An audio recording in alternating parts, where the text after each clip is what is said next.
fazer um orçamento gratuito do seu mobiliário para sua casa, para sua residência ou também para o seu escritório.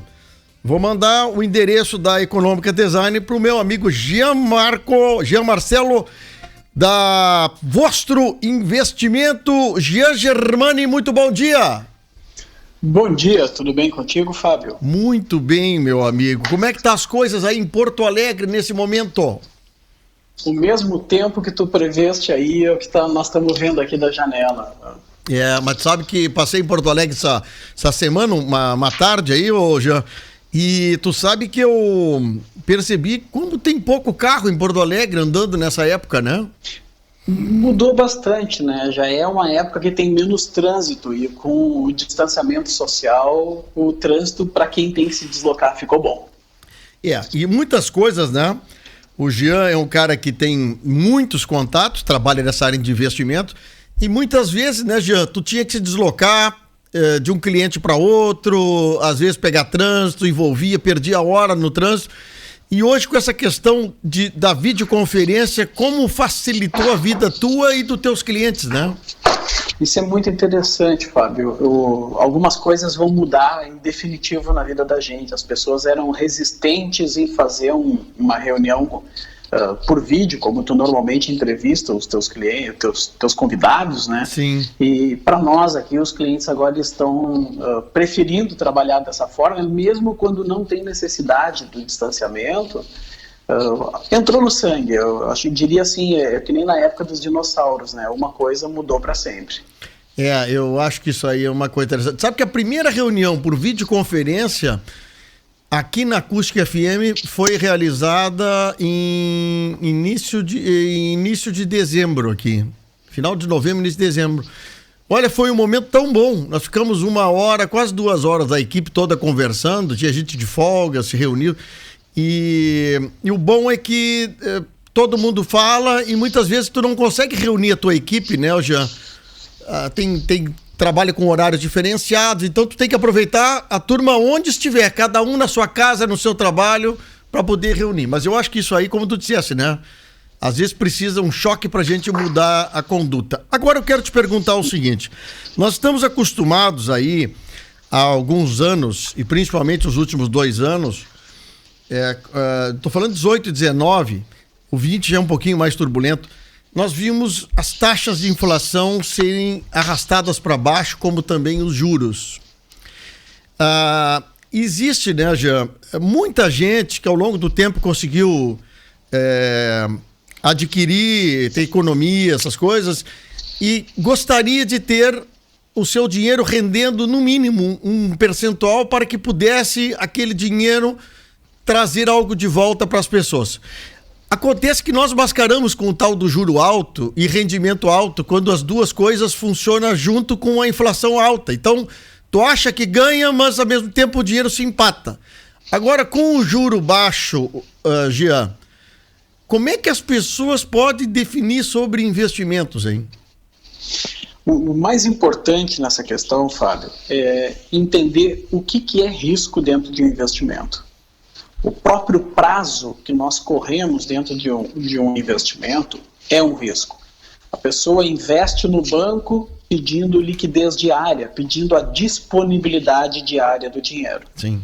E o banco empresta para financiar a empresa, para financiar o cartão de crédito, para financiar um imóvel para 30 anos. Então o banco está captando à vista e emprestando a prazo.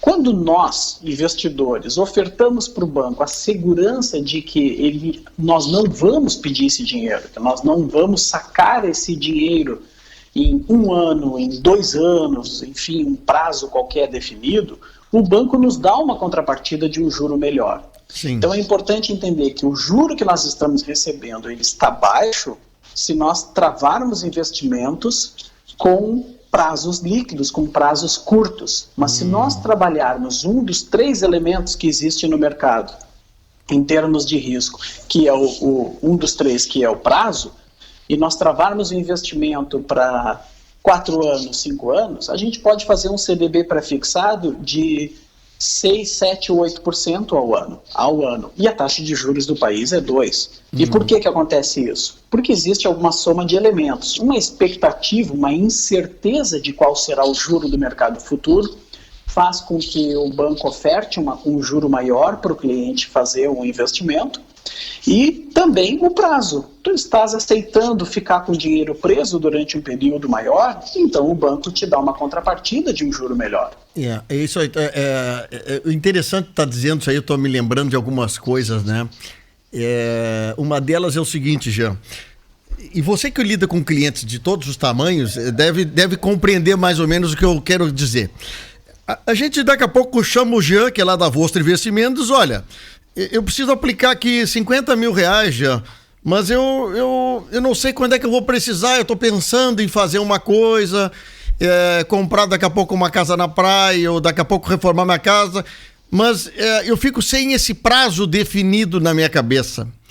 E enquanto isso se passa os anos e o meu rendimento, por não ter esse prazo definido, como você disseste, o meu ganho é muito menor do que eu se pré-definisse 4, 5 anos, 3 anos o meu prazo. Então, daqui a pouco as minhas coisas não acontecem no primeiro ano, nem no segundo ano, e já se passou a metade do tempo, eu não realizei e automaticamente perdi em relação às inflações ou os juros que estão passando. Primeira coisa que eu acho que tem que falar sobre isso é a questão do prazo, né, Jean? Eu acho assim, muito claro que tu tem que dizer para nós assim, tu tem que ter uma expectativa de prazo para quando tu quer mexer nesse dinheiro. Seria isso? Exatamente. O resumo disso tudo que tu comentaste aqui, Fábio, é educação financeira. O brasileiro não tem isso. Nós não temos na escola educação financeira. Se nós o tivéssemos, a pessoa aprenderia que uma pessoa física, o orçamento doméstico, precisa de um planejamento, assim como a minha empresa, a rádio como empresa e todas as empresas possuem um planejamento. Então, se a pessoa faz planejamento, eu pretendo comprar uma casa, mas eu vou comprar daqui a 4 anos, eu pretendo trocar o carro, mas vou trocá-lo daqui a 2 anos, e as viagens ou outros gastos que eu possa ter, eu consigo bancar sem ter que mexer no investimento, eu já tenho aqui uma oportunidade de fazer uma escada de vencimentos. Um pedaço é líquido, disponível imediato, o outro está disponível daqui a 6 meses, o outro para daqui a 1 ano, 2 anos. É uma escada de vencimentos. À medida que o tempo vai passando, se está se aproximando do momento de eu fazer o investimento no meu projeto, eu paro de aplicar para prazos longos e começo a aplicar à vista. Sim. E se eu ainda continuo distante do meu projeto, eu começo a reinvestir aquilo que vence em novos prazos. Mas tudo começa por a gente ter um orçamento pessoal. Quanto eu ganho, quanto eu gasto e quanto eu poupo. O que eu estou poupando? Para quanto tempo eu estou fazendo a poupança?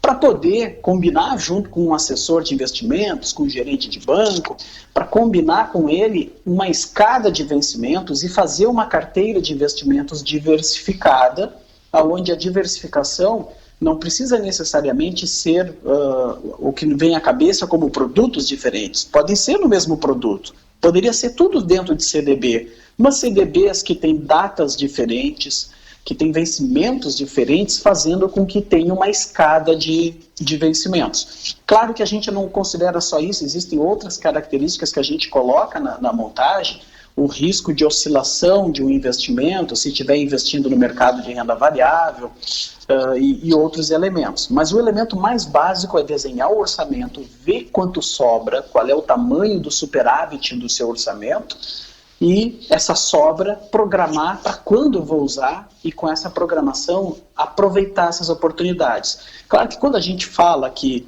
nós trabalhamos, nós somos uma casa especializada de investimentos representando a XP, a Vostra é o representante da XP aqui em Porto Alegre. A pessoa pode pensar, poxa, mas qual é o volume para aplicar? Dentro da XP, já pode fazer investimentos com uma taxa pré-fixada de 8%, ao ano, como eu havia mencionado, no CDB, sim, com valores a partir de 5 mil reais. Com 5 mil? Com 5 mil reais. Então, existe uma acessibilidade muito grande dentro do mercado. Eu estou falando do nosso negócio, eu estou falando da XP, mas além da XP, existem outros no mercado que oferecem isso, que dá para fazer. Então, a alternativa existe. É muito importante que o ouvinte pesquise onde é que está a melhor alternativa. Eu costumo dizer para o cliente que o dinheiro não pode ter pressa para aplicar. Tem que fazer uma pesquisa para fazer o melhor investimento. Quando a gente vai comprar uma casa, a gente passa meses procurando a melhor casa. Nós vamos trocar o carro, a gente visita as concessionárias e vê as alternativas. Quando vai fazer o investimento, deixar ele parado 1, 2 semanas, mas fazer um bom investimento com uma carteira bem montada, rapidamente recupera o tempo daquele dinheiro parado com larga escala. Tu sabe que a gente, tu sabe bem, nós temos algumas coisas assim, algumas pessoas que a gente conhece que têm dedicação muito forte no que diz respeito a avaliar como é que anda o mercado de ações, de fundos, né? E essas pessoas contam histórias interessantes para a gente que somente a experiência traz o resultado. Quer dizer, eu, Fábio, que não tenho conhecimento nesse mercado de ações, de fundos, que passo o dia inteiro aqui tentando apagar incêndio de um lado para o outro, eu não sou o cara ideal para indicar onde ou que tipo de ação ou que tipo de fundo para fazer investimento. Esse é um negócio de praticamente uma dedicação quase que exclusiva ou até exclusiva para poder avaliar o que está acontecendo. Uma medida de um determinado governante de um país que tem uma ascendência sobre a economia brasileira, isso pode trazer um resultado. Uma pandemia como essa pode trazer um resultado. A decisão da vacina chegando semana que vem pode trazer um resultado. O balanço de uma empresa que tem loja em Camaquã, mas é uma mega rede, que tem gerência ou influência no mercado, também muda os números de rentabilidade ou não de uma determinada negócio. Por isso que eu gosto de conversar contigo, Jean, porque é um trabalho que iniciou com o pessoal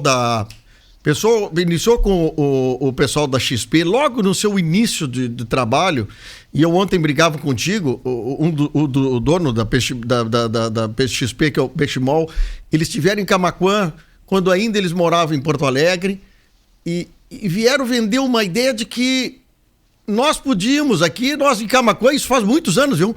Nós podíamos investir em ações. Então, é uma coisa que há pouco tempo atrás era muito distante isso. E que agora se aproxima, se facilita isso. Mas eu, sinceramente, eu acho que quem entende desse negócio, quem pode orientar nós, é gente que tem uma dedicação quase que exclusiva no mercado. Porque isso é um negócio muito volátil. O que tu acha disso? Concordo plenamente. Começa pela questão da educação financeira, que o Guilherme Benchimol, nosso CEO, nosso presidente, colocou lá atrás, e até hoje ele segue brigando por essa bandeira, educação financeira, e nós estamos aqui continuando com esse argumento, né? Nós temos que ter educação financeira começando nas escolas. Agora, o fato de eu estar educado e entender como eu devo comportar com o meu dinheiro não significa que eu vou ser especialista em todos os mercados que eu posso trabalhar o meu dinheiro. Sim. E isso, então, torna fundamental se utilizar um especialista. Exemplo, todo mundo entende um pouco de mecânica, mas a gente não vai ficar fazendo a reforma e a manutenção do nosso carro na nossa garagem. A gente leva no especialista para fazer isso.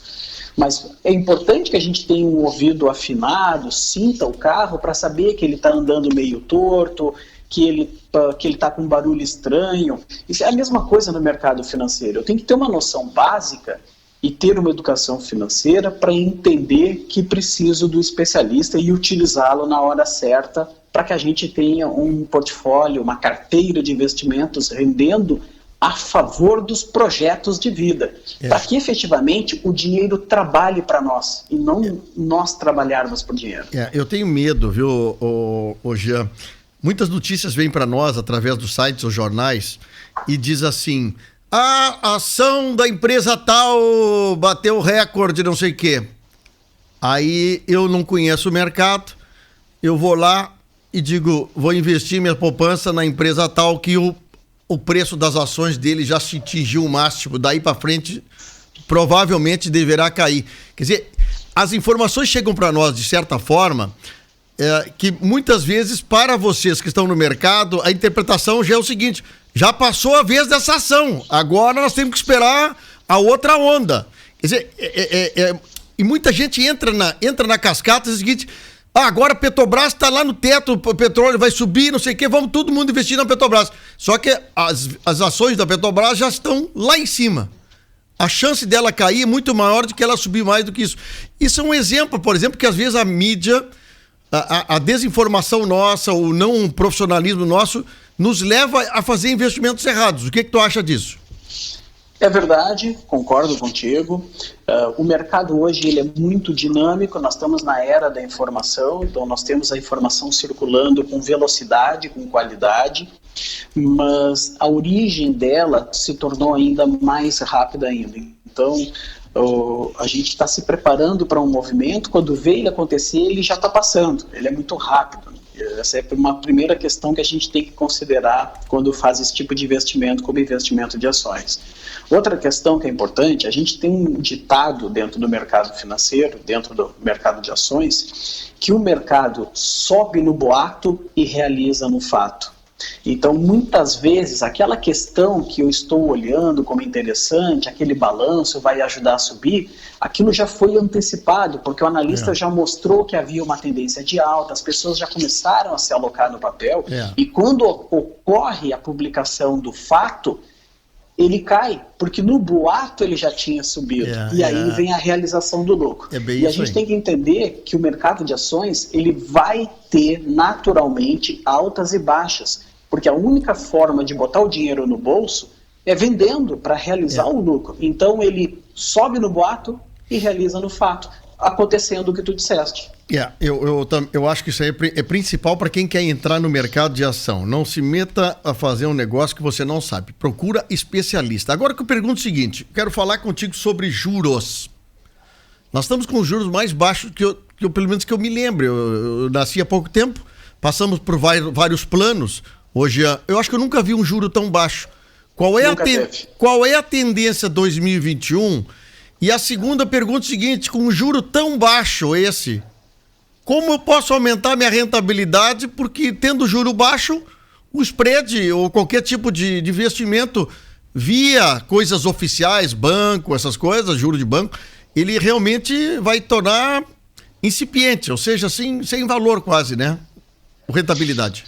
Perfeito. E dá para acrescentar ainda mais uma questão aí, que é a inflação, né? É uma coisa importante, porque na minha resposta acaba entrando a questão da inflação.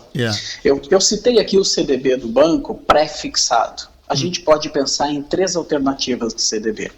Pode ter o CDB pré-fixado, aquele que eu defino a taxa. Eu vou ganhar 8% ao ano, certo, durante 4 anos. Então não importa para onde for a economia, eu estou ganhando 8% ao ano. Mas para responder a tua questão, a gente pode ter um processo de alta de juros. Como é que eu me protejo e ganho com essa alta? É o CDB pós-fixado. Tem que ter um pedaço nele também. E tem um terceiro modelo de aplicação, que é o CDB, que te remunera uma taxa pré-fixada mais a reposição da inflação através do IPCA. Então, por exemplo, um vencimento de um CDB para 2025, para 4 anos, que me remunera IPCA mais 4% de juro ao ano. Esse 4% que ele me remunera é um juro real, porque eu já estou descontando minha perda do poder de compra através da inflação, quando eu tenho na composição do CDB IPCA mais um juro fixo de 4%. Entendi. A tendência desse ano, falar de juro é preciso falar de inflação, para poder falar de juro. Porque o juro é um instrumento oficial pelo qual o Banco Central procura reter a inflação mais baixa ou estimular uma inflação mais alta. Inflação, ela não necessariamente é algo ruim. Para a pessoa que tem 40 anos ou mais, a memória sobre inflação é ruim. Inflação é algo ruim. Nós vivemos juros inflacionários estratosféricos, né? Nós tivemos taxas inflacionárias de superinflação, 80% ao mês. Então a memória é ruim. Mas um país que não tem inflação também é ruim. O ideal é tu teres uma inflação controlada, baixa e controlada, porque mostra que a economia está aquecida, está crescendo, e tanto está crescendo que até causa inflação em alguns produtos. Mas uma inflação baixa, controlada e contínua. E esse é o objetivo do Banco Central a longo prazo, ter uma inflação controlada a longo prazo. Recentemente, nós tivemos uma inflação disparando. No final do ano agora, nós tivemos uma disparada nos índices inflacionários que geraram uma dúvida. Qual é que vai ser o juro para 2021? Basicamente, para o ouvinte entender, se a inflação sobe, o juro tem que subir para conter essa inflação e ela não subir exageradamente. Se a inflação está baixa, significa que a economia está com o PIB baixo e aí o juro tem que baixar para que o dinheiro fique barato e o empresariado possa fazer empreendedorismo, possa empreender e tomar crédito e fazer a economia crescer, gerar emprego, fazer a roda da economia girar. Sim. Então, juro para baixo é para estimular a economia e o juro para cima é para dar uma segurada na economia. Se a inflação estiver voltando, o juro tem que subir. A bem verdade, esse ano, nós ainda é muito cedo, estamos ainda com a primeira quinzena de janeiro para fechar amanhã, mas o que nós estamos vendo de tendência é que deve ter algum pequeno ajuste na taxa de juros dentro desse ano. Não estou falando de a gente voltar a ter juros de 8%, 10%. A gente tem que lembrar que o remédio juro, ele pode ser mexido 0,25 pontos percentuais. Então, ele pode passar de 2 para 2,25, de 2 para 2,5. A questão é que a gente, nesse momento, tem algumas dúvidas, o ano está começando, tem pouca base para se avaliar e, aparentemente, a gente pode ter um ano com pequena mexida na dose de juros. Falando sobre a inflação, que eu mencionei, nós tivemos no final do ano uma disparada da inflação. Sim. Nós poderíamos citar aí uns 5 elementos que causaram essa disparada. Dentre esses 5, o mais sensível que o ouvinte percebeu está no alimento.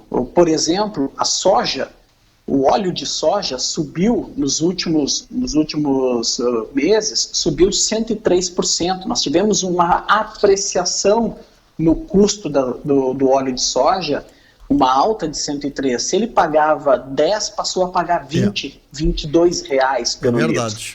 Estou exagerando, usando um número aqui. Sim, mas de exemplo. É simbólico. O número é simbólico, mas a taxa de alta é correta, 103,78% de alta. Outro exemplo, o leite longa-vida, 26,93%. O arroz, a região aí é produtora de arroz, o arroz subiu 75,99% em 2020. 75,99%, olha o tamanho da alta. E claro que isso causou uma pressão em cima da inflação no curto prazo. Mas no alimento, vê no aço, Jean, no aço teve amigos meus que trabalham com venda de aço, teve falta de aço no mercado para construção civil.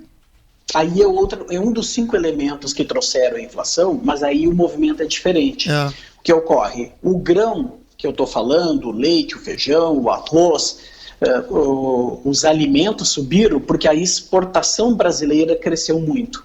Nós passamos a exportar muito. E aí, se está exportando e a produção foi para fora, o que sobra dentro acaba subindo de preço. Sim, entendi. Mas exportação são sazonalidades, não existe previsibilidade de exportação ser continuamente alta.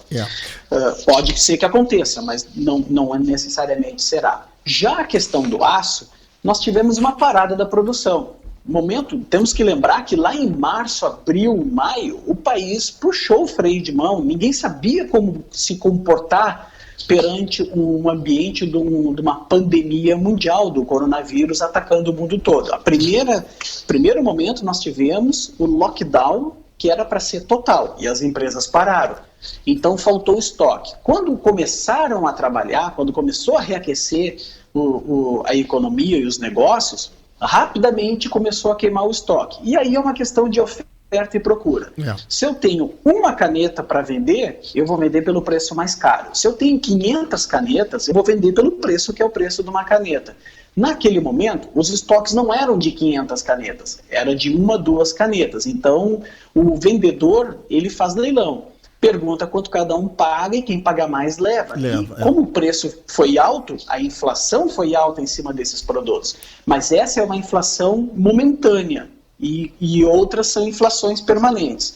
De uma maneira geral, quando a gente pega os 5 elementos que trouxeram a alta dos preços, que foi uma demanda internacional muito grande por alimentos, um programa de transferência de renda do governo para as pessoas com o Corona Voucher, né, fazendo essa transferência. Muito importante.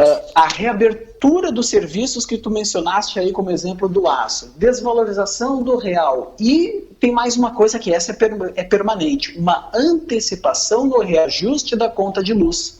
Isso também isso vem e fica para um longo tempo. Mas as bandeiras, né, bandeira amarela, vermelha, bandeira vermelha.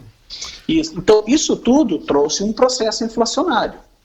E algumas coisas são permanentes, como o ajuste da conta de luz. Agora, outras são temporárias. O que nós percebemos nesse momento é que a inflação parou de subir. Mas quando para de subir, não significa que caiu. Ela veio de baixo, subiu, atingiu um patamar e agora ficou naquele patamar. O que nós temos que observar nas próximas semanas e meses é se mantém esse patamar, se volta a subir ou se cai. Se voltar a subir, o juro volta a subir e pode subir mais forte. Se mantiver nesse patamar, o juro ajusta pouca coisa. Se voltar a cair, o juro do país fica como está. E para fechar, a tua colocação ela é verdadeira. Nós estamos no menor juro da história do Brasil. Pode olhar o Brasil Império, Velha República ou o Brasil contemporâneo. Nós nunca tivemos uma taxa de juros tão baixa no Brasil. Hoje, eu que sou pequeno investidor, como é que eu posso falar contigo, com a Vostro, a respeito de investimentos, assim, pequeno, maior, mais curto, mais longo prazo? Nós estamos à disposição em Porto Alegre, no endereço fácil em frente ao Shopping Guatemi. Estamos na Nilo Peçanha, 2825, no conjunto 1305. E por telefone, nós estamos à disposição no telefone 51 2160 9760. Estamos aqui à disposição para tirar dúvidas, ajudar, orientar. O ouvinte pode ficar à vontade que vai encontrar uma equipe interessada em dar o melhor direcionamento. Ou temos a resposta, ou temos o direcionamento de como buscar as melhores respostas para que possam fazer bons investimentos. O Jean que cuida da conta da família e faz um excelente trabalho. Jean, muito obrigado. Muito obrigado pelo carinho de nos atender. Eu vou voltar a conversar contigo mais agora, mais frequentemente nesse início de ano. E quem sabe a gente, com esse bate-papo, a gente consiga direcionar algumas famílias a pensar sobre essa educação financeira que eu acho fundamental da gente poupar, economizar e melhorar a renda de todos. Eu acho que é isso que é super importante. Concordo, agradeço aí a referência, estamos sempre à disposição, à tua disposição, à disposição do ouvinte, e só nos acionar que vai ser um prazer te dar uma atenção. Tá bom. Um grande abraço, Jean. Muito obrigado. Um grande abraço. Bom, são 11h09. Já extrapolei aqui o programa, mas uma reclamação que chegou agora para mim aqui, Diego Costa, sobre falta de luz lá na Vila Fátima, em Cavadeira, postes caídos no temporal. Acabo de receber da gerência da CE aqui a informação de que a equipe pesada, caminhões, já estão em Dom Feliciano, e esse atendimento poderá ser feito agora de tarde. Então tá aí a informação que acaba de chegar da nossa CEE. Fábio, antes da gente chamar o intervalo aqui, vamos rapidinho com o Veig para as ruas, que ele tem um alerta aí, principalmente para quem tá no trânsito. A gente sabe que há pouco tempo aí teve uma melhoria, né, na Presidente Vargas, mas entre essa melhoria faltou um pouquinho de atenção em alguns detalhes, viu, Fábio? Vamos ver então, Valério. As ruas com o Veig. Bom dia, Veig. Bom dia, Diego, Fábio, audiência. Fomos chamados aqui na Presidente Vargas, onde na noite da terça-feira aconteceu um acidente com um motociclista, Fábio, que voou 5 metros de distância e está aí com o braço, perna, todo machucado. Conversei ontem pessoalmente com ele, ele me disse que ele trabalha como motoboy e cuida muito do trânsito. Só que, vindo na Presidente Vargas, aqui justamente em frente ao CRAS do bairro Bom Sucesso, ele acabou, Fábio, não vendo este quebra-mola e acabou, é claro, se acidentando.